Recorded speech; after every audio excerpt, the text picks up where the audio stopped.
একজন মহিলার প্রশ্ন, বিবাহের সময় অনেক স্বামী বা তাদের পক্ষ থেকে বলে থাকেন যে আমাদের কিছু দেওয়া লাগবে না, শুধু মেয়েটাই দিলে হবে, কিন্তু পরবর্তীতে অনেক স্বামী নিয়ে বিনিয়ে অনেক কথা বলেন। এমনও বলা হয় যে তোমার বাপ ভাই তো কিছুই দেননি, এগুলো আমার টাকার সম্পদ, এতে এগুলো নিয়ে অনেক ঝগড়াও হয়। ইসলামের সম্বন্ধে কি বলে? ভাইরা আমার, এই কথা আমরা বিভিন্ন জায়গায় এই বিষয়ে কথা বলছি, সতর্ক করছি মানুষকে। বিবাহের সময় স্ত্রীর কাছ থেকে বা স্ত্রীর বাপের ভাইয়ের কাছ থেকে কোনো কিছু অনেকে চায় না। অনেকে তো এমন ছোট লোক যে ডাইরেক্ট চায়া বসে। অনেকে আছে একটু সূক্ষ্ম কিসিমের আপনার ডাকাত, যে ডাকাতি করে কিন্তু খুব সূক্ষ্মভাবে করে। প্রথমে খুব ভালো সাজে, না না কিছু দেয়া লাগবে না, এরপরে আস্তেই করে বলে ছেলেটা তো আমাদের বিদেশ যাবে, একটু হাওলাত দেন বেশাব। ডাইরেক্ট টাকা চাইতে কেমন দেখা যায়, এজন্য কি চায়? হাওলাত চায়। হাওলাত নেওয়ার জন্য তোমার জায়গার তল পড়ছে, আর জায়গা পাইলে না খুঁজা। ছেলের শ্বশুরের কাছে কেন হাওলাত? বোঝা গেল মতলব ভালো না, এটা মেরে দেওয়ার ধান্দা। এটা হলো মেরে দেওয়ার ধান্দা। ভাইরা আমার, এটা জায়েজ নাই। যেই স্বামী বিয়ের পর তার স্ত্রীকে খোটা দেয়, যেগুলো সব আমার সম্পদ, তোমার বাবাতে কিছু আনো নাই, এই স্বামী নাজায়েজ এবং গুনাহের কাজ করছে। একটা মেয়ে তার পুরো জীবনকে আপনার জন্য সঁপে দিয়েছে, সে তার বাবার বাড়ি থেকে বড় হয়ে আপনার সংসারে সে সবকিছু করতেছে। আর কি চান আপনি? আপনার সংসারে যত উন্নতি, এই সবগুলোর পিছনে আপনার যেরকম অবদান আছে তারও অবদান আছে।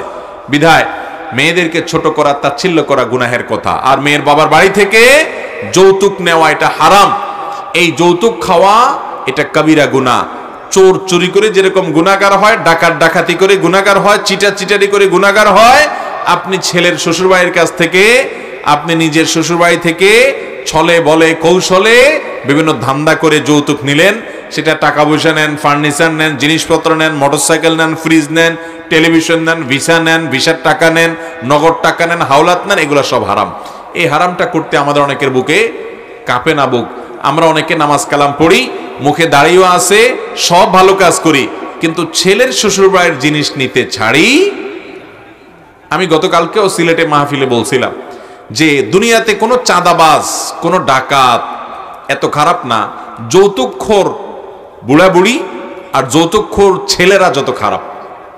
এই দিক থেকে যে কোনো চাঁদাবাজকে শুনছেন আজ পর্যন্ত যে আম কাঁঠাল চাঁদাবাজি করে, সেমাই চিনি চাঁদাবাজি করে, কোরবানির সময় গরুর গোশত, ছাগল, গরুর কল্লা, এগুলো চাঁদাবাজরা চায়।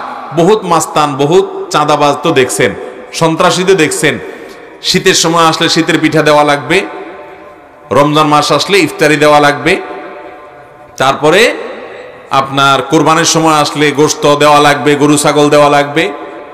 এরকম সারা বছর জুড়ে একটার পর একটা বায়না ধরে ধরে দেওয়া লাগে। এমন কোনো চাঁদাবাজ আছে? চাঁদাবাজে অন টাইমে চাঁদাবাজি করে নিয়ে চলে যায়, শেষ, আর আপনারা ডিস্টার্ব করে না। কিন্তু ছেলের বাপ হলে, ছেলের মা হলে, ছেলে পক্ষ হলে শ্বশুরবাড়ির কাছ থেকে এরকম সময় সময় চাঁদাবাজি করে।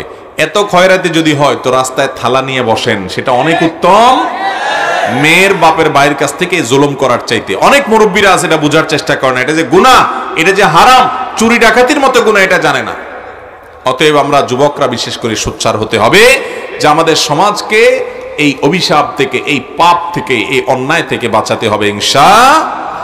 বেশিরভাগ মেয়েরা বিয়ের পর তাদের শাশুড়ি, চাচি শাশুড়ি, ফুফু শাশুড়ি, খালা শাশুড়ি, ননদ, যাও, এরকম আশেপাশে মহিলারা খোঁচাখুচি করে, বলে যে এখন তোমার বাবার বাড়িতে কি দিছে গো। সাথে সাথে বলা উচিত, আপনারা কি খয়রাতি? আমার বাড়িতে কি দিবে?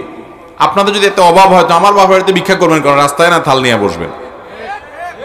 আল্লাহ তাআলা আমাদেরকে অন্যায়ের বিরুদ্ধে দাঁড়ানোর তৌফিক দান করুন। যুবকরা যারা বিয়ে করেন নাই, যৌতুক মেয়ত বিমুক্ত বিয়ে করবেন ইনশাআল্লাহ।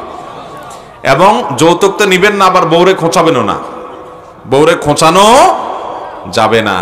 যৌতুক নেন নাই কিন্তু কথায় কথা বউরে তুলনা দিলেন, হ্যাঁ তোমার বাবা হয়তো কিছু নেই নাই আমি, তাহলে আল্লাহ বইল কি, আমল তো নষ্ট হয়ে গেল।